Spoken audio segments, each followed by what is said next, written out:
ডিসেম্বরের ছুটিতে প্রতি বছর অফিসের বন্ধুরা মিলে এদিকে ওদিকে ঘুরতে যাই। এবছরে আর সেটা করলাম না। ছুটি পড়তেই সমস্ত কলিগরা মিলে গেছে মন্দারমণি। সমুদ্র আমি দুবার দেখেছি, তাতেই আশ মিটে গেছে। মায়ের মুখে অনেকবার গল্প শুনেছি আদিমপুরে নাকি আমার এক দাদুর বাড়ি আছে। দিদিমা মারা গেছে অনেক বছর আগে। দাদুর কোনো ছেলেপুলে নেই। আদিমপুরের বাড়িটায় দাদু একাই থাকে। ওই দাদু নাকি ছোটবেলায় আমার জন্য অনেক কিছু করেছে। মা বলে ওই দাদু নাকি অলৌকিক ক্ষমতা রাখে, অনেক প্রকার তান্ত্রিক ক্রিয়াকর্মও জানে, কিন্তু বাইরে সেসব কিছুই প্রকাশ করে না। সাধারণ গ্রাম্য জীবনযাপন করে। আমার ছোটবেলায় নাকি কি এক কঠিন অসুখ করেছিল। অনেক ডাক্তার দেখিয়েও সেই রোগ আর সারে না। শরীর রোগার টিংটিঙে হয়ে গেল কয়েক মাসের মধ্যে। সমস্ত চেষ্টা ব্যর্থ হবার পর তাদের আদিমপুরের দাদুর কথা মনে হলো। সেই দাদুর কাছে নিয়ে যাওয়া হলো আমাকে। দাদু আমাকে গভীরভাবে দেখে গম্ভীর হয়ে বলেছিল, যা ভেবেছিলাম ঠিক তাই। ডাক্তার সারাবে কি করে? এ তো কোনো রোগ না, এ তুক করেছে কেউ। এ কি বলছো জেঠু? কে এই কাজ করলো? সেটা এখনই বলতে পারছি না।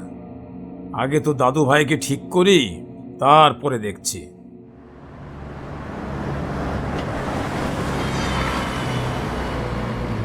সেই চন্দ্রনাথ দাদুই আমাকে ঠিক করলো।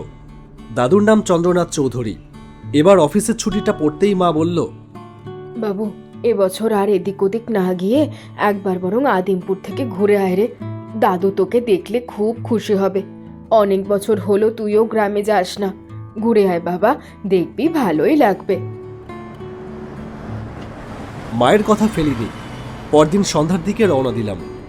ইচ্ছে ছিল আরও আগে বেরোবার, কিন্তু নানান টুকিটাকি কাজ মিটিয়ে বেরোতে বেরোতেই সেই দেরি হয়ে গেল। এমনিতেই শীতের দিন। ঝুপ করে দিন শেষ হয়ে অন্ধকার নেমে আসে। আদিমপুর আসছে, আদিমপুর! কে নামবেন উঠে আসুন, আদিমপুর, আদিমপুর!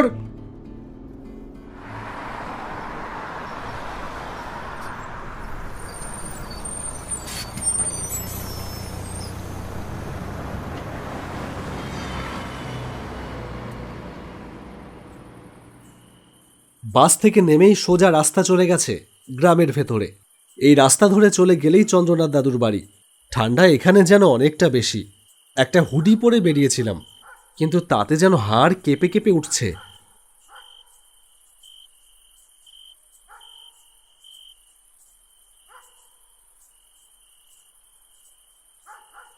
অনেক বছর আগে সেই দিদিমা মারা যাওয়ার সময় এসেছিলাম এই গ্রামে।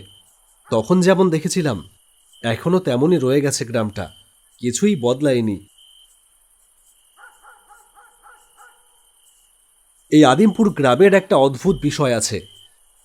মা আমাকে বারবার করে বলে দিয়েছিল, শোন, একটা কথা ভালো করে মনে রাখিস, রাত 12টার পরে কিন্তু ওখানে মনের ভুলেও বাইরে বেরোবি না।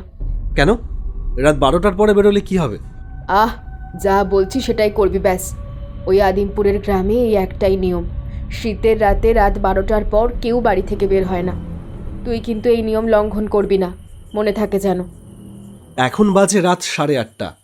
এখানে রাত 12টা মানে মধ্যরাত, কেউ জেগে থাকে না। তাই আমারও আর অত রাতে বাড়ির বাইরে বেরোনোর দরকার হবে বলে মনে হলো না। কিন্তু কি যে সেই কারণ যার জন্য এই অদ্ভুত নিয়ম, সেটা দাদুর কাছ থেকে জানতে হবে। রাস্তার দুধারে মাঠ, আর অন্ধকারে কালো দৈত্যের মতন দাঁড়িয়ে থাকা গাছপালা। সেই দিকে তাকিয়ে দেখলাম কুয়াশা গাঢ় হয়ে আসছে, শীত করছে খুব। আমি জোরে পা চালালাম।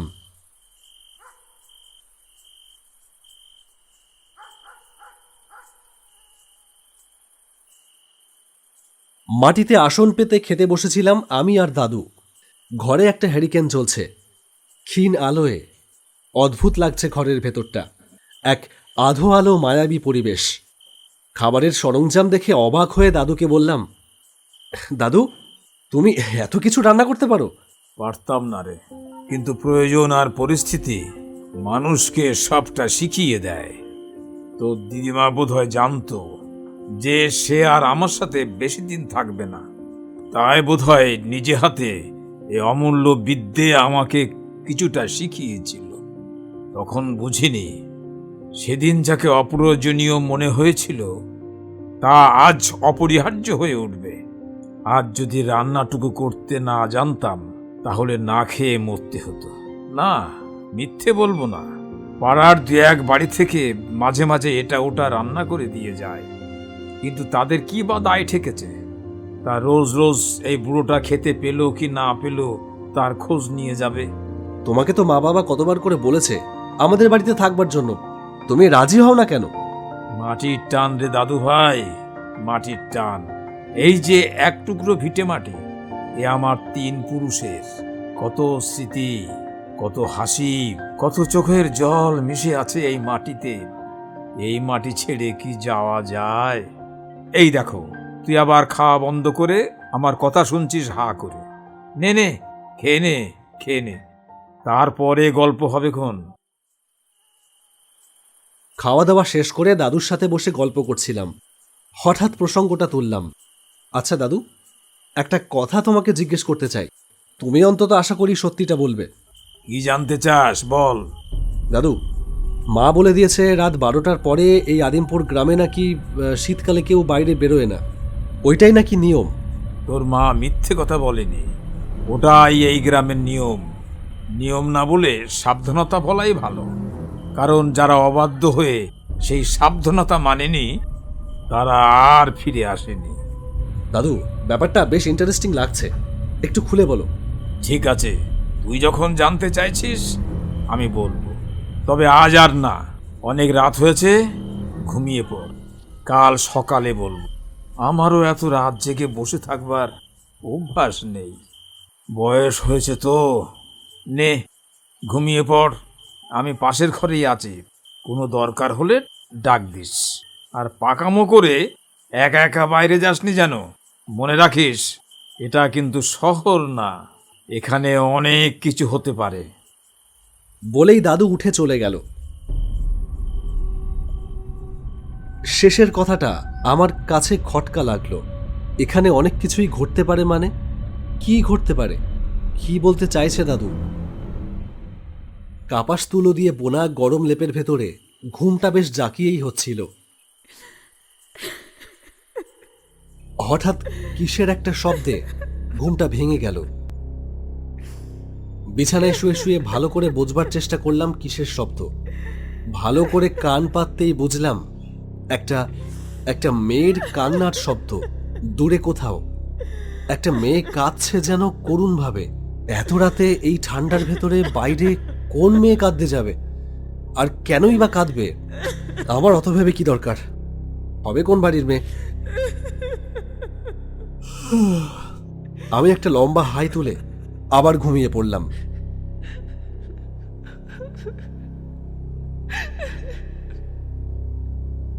বেশ কিছুক্ষণ কেটে গেল। এবার যেন অনেকটা কাছে, অনেকটা এগিয়ে এসেছে কান্নার আওয়াজটা, আগের থেকে যেন আরো অনেক স্পষ্ট। ধরফর করে উঠে বসলাম বিছানায়। দেখতে হবে তো, কোনো মেয়ের কি বিপদ হলো? সত্যি যদি তাই হয়ে থাকে তাহলে তো গিয়ে দেখা দরকার। বিছানা থেকে নেমে দরজা খুলে বাইরে তাকালাম। যা দেখলাম তাতে চমকে উঠলাম আমি। একরাশ কুয়াশা যেন কুণ্ডুলি পাকিয়ে জড়ো হয়েছে বাইরে। কুয়াশার এমন চরিত্র আমি আগে কোনোদিনও দেখিনি। সেই ঘন কুয়াশা ভেদ করে চোখ ওপারের কোনো বস্তুকে দেখতে পাচ্ছে না, শুধু বুঝতে পারছি কান্নাটা আসছে ওই কুয়াশার স্তূপের ভেতর থেকে। সেই কান্না এতটাই করুণ, আমার মন যেন অজান্তেই বিষণ্ণতায় ভরে উঠল। আরে কি কষ্ট নিয়ে কাঁদছে মেয়েটা! অবলীলায় আমার পা যেন ঘরের চৌকাঠ পেরিয়ে বাইরে বেরিয়ে এলো। এসে দাঁড়ালাম সেই ঘনীয়মান দিগন্তব্যাপী কুয়াশার সামনে। কান্নার আওয়াজটা থেমে গেছে। হঠাৎ রজনীগন্ধা ফুলের গন্ধ ভেসে এলো কুয়াশার ভেতর থেকে। সেই গন্ধে আমি বিভোর হয়ে গেলাম। এমন মুগ্ধতা ছিল সেই গন্ধে যা ভাষায় প্রকাশ করা যায় না। আমি যেন সম্মোহিত হয়ে গেলাম। মনে হলো সামনে গাঢ় অন্ধকারের ভেতর যে পথ চলে গেছে দূরে বাগানের দিকে, সেই পথ যেন আমাকে হাতছানি দিয়ে ডাকছে। সে ডাক আমি উপেক্ষা করতে পারবো না। সেই কালো পথের দিকে পা বাড়িয়ে দিয়েছি, এমন সময় হঠাৎ আমার মাথায় যেন পেছন থেকে কিসে সজোরে আঘাত করলো। আহ! আমি ছিটকে গিয়ে পড়ে গেলাম মাটিতে। তারপরে আর কিচ্ছু মনে নেই।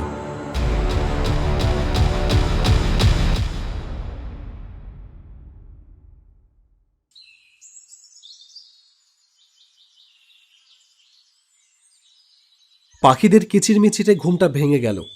চোখ মেলে দেখলাম বিছানায় শুয়ে আছি, মাথায় প্রচণ্ড ব্যথা। আহ উফ। দাদু আমার খাটের সামনে একটা চেয়ারে বসে আছে। কোথায় হাঁটা দিয়েছিলি রাতের বেলায়? অবচেতন ভাবটা কেটে গিয়ে দিনের আলোর মতো চৈতন্যের উদয় হলো আমার। মনে পড়ে গেল রাতে ঘর থেকে বেরিয়ে গিয়েছিলাম, কুয়াশার সামনে গিয়ে দাঁড়িয়েছিলাম, কিন্তু তারপর থেকে আর কিছু মনে নেই। মাথায় হাত দিয়ে দেখলাম মাথাটা ফুলে রয়েছে। দাদুকে বললাম, দাদু, আমার মাথায় কি হয়েছে? মাথা ব্যথা নিয়ে বেশি মাথা ব্যথা করতে হবে না। এখনো যে বেঁচে বলতে আছো, এটাই ঈশ্বরকে ধন্যবাদ দাও। যে পথে পা বাড়িয়েছিলি কাল রাতে, সে পথে আজ পর্যন্ত যারাই গেছে কেউ আর ফিরে আসেনি। ঠিক বুঝলাম না দাদু, হেয়ালি না করে খুলে বলো। শোন তাহলে, আজ থেকে 25 বছর আগের ঘটনা। এই আদিমপুর গ্রামে রজনীগন্ধার চাষ হতো খুব ভালো। অনেক মানুষ, বিশেষ করে মহিলারা, সেই রজনীগন্ধা নিয়ে শহরে বিক্রি করতে যেত। ভোরের ট্রেন ধরে তারা কলকাতায় যেত, ফিরে আসতে আসতে রাত হয়ে যেত। মৈথিলি ছিল গ্রামের এক অসহায় মেয়ে। তার বাবা মারা যায় ছোটবেলায়। মা ফুলের চাষ করে সংসার চালাতো, কিন্তু ভাগ্যের নিষ্ঠুর পরিহাস, তার মায়ের হঠাৎ একদিন কি যেন রোগ হলো। হ্যাঁ, ব্রেন স্ট্রোক।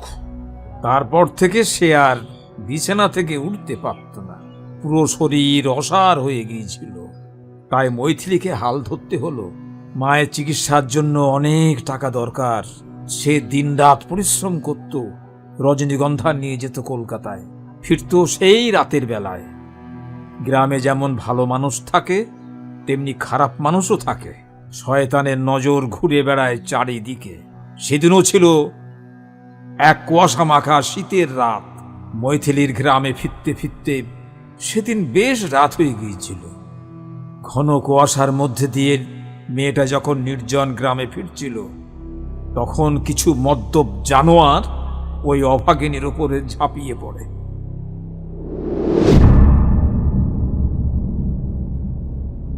সকালে পথের ধারে তার মৃতদেহ পাওয়া যায়। তারপর থেকে প্রতিটি কুয়াশার রাতে মৈথিলী ফিরে আসে। ওর আত্মা আটকে আছে কুয়াশার ভিতর। সেদিন রাতে মৈথিলী চিৎকার করেছিল, কিন্তু শীত ঘুম ভেঙে কেউ তাকে বাঁচাতে আসেনি। তাই সবার প্রতি মেয়েটার অসম্ভব রাগ। কুয়াশার গভীর রাতে কেউ একা একা বাইরে বেরোলে মৈথিলী তাকে টেনে নিয়ে যায়। পরদিন সকালে দূরে কোথাও তাদের মৃতদেহ পাওয়া যায়। দাদু, তুমি কিছু করতে পারো না? মা তো বলে তোমার নাকি অনেক ক্ষমতা।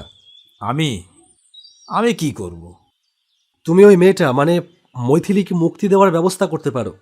মৈথিলী এখনো ফিরে আসে, তার মানে ও প্রতিশোধ নিতে চায়। যতদিন সে তার প্রতিশোধ পূরণ করতে পারবে না, আমার ধারণা সে কিন্তু এইভাবেই গ্রামের সাধারণ মানুষের প্রাণ নিতে থাকবে। তাহলে তুই আমাকে কি করতে বলছিস? দাদু, তুমি চাইলে জানতে পারো কারা মৈথিলীকে খুন করেছিল। সে যে একেবারে পারি না তা না, কিন্তু তার জন্য অনেক কাঠ খড় পোড়াতে হবে। প্রেত জাগরণ তন্ত্র কোনোদিন করিনি যদিও, কিন্তু ক্রিয়াকর্ম সব জানি। সেই ক্রিয়া করে মৈথিলীর আত্মাকে ফিরিয়ে আনতে হবে। তারপর ওর মুখ থেকে শুনতে হবে সেদিন কারা তার সর্বনাশ করেছিল। 25 বছর আগের ঘটনা। সেসব জানোয়ারগুলো এখন কোথায় আছে, বা আদৌ আছে কিনা তাই বা কে জানে। আমার মনে হয় তারা এখনো বেঁচে আছে, আর আছে বলেই মৈথিলী এখনো শান্তি পায়নি। শুধু মৈথিলীকে মুক্তি দেওয়ার জন্য না, এই গ্রামটাকে বিপদমুক্ত করবার জন্য তোমাকেও কাজ করতে হবে দাদু। বেশ, আগামী পরশুদিন অমাবস্যা, প্রেত জাগরণের মক্ষম দিন। কিছু জিনিস আমার লাগবে তার জন্য। তুই কি আমাকে একটু সাহায্য করতে পারবি?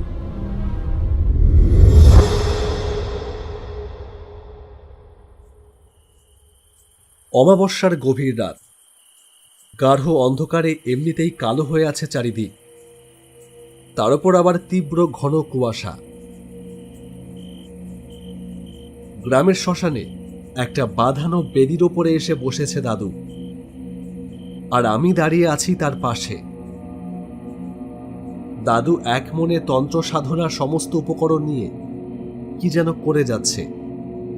তারপর একটা খড়িমাটি নিয়ে একটা চিহ্ন আঁকলো বেদির ওপরে।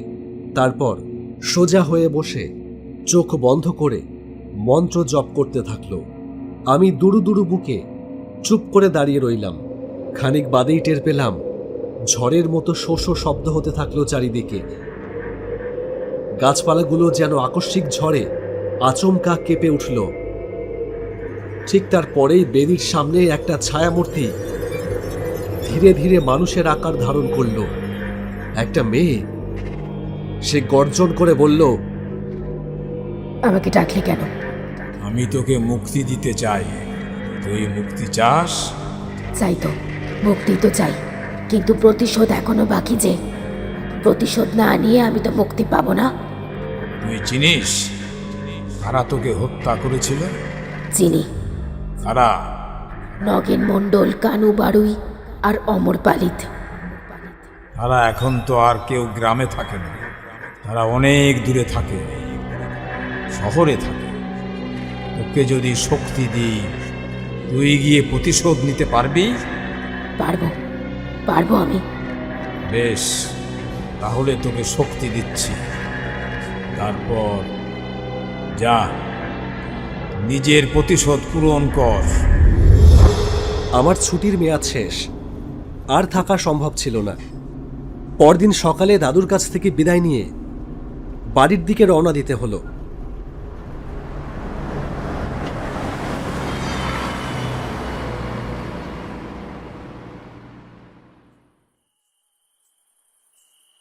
সন্ধ্যার দিকে ঘরে বসে খবরের কাগজে চোখ বোলাচ্ছিলাম। কাগজের একটা জায়গায় এসে চোখটা দাঁড়িয়ে গেল। গতকাল ভোর রাতে রহস্যময় মৃত্যু হয়েছে কলকাতার 3 ব্যবসায়ীর। তাদের নাম নগেন মণ্ডল, কানু বাড়ুই আর অমর পালিত।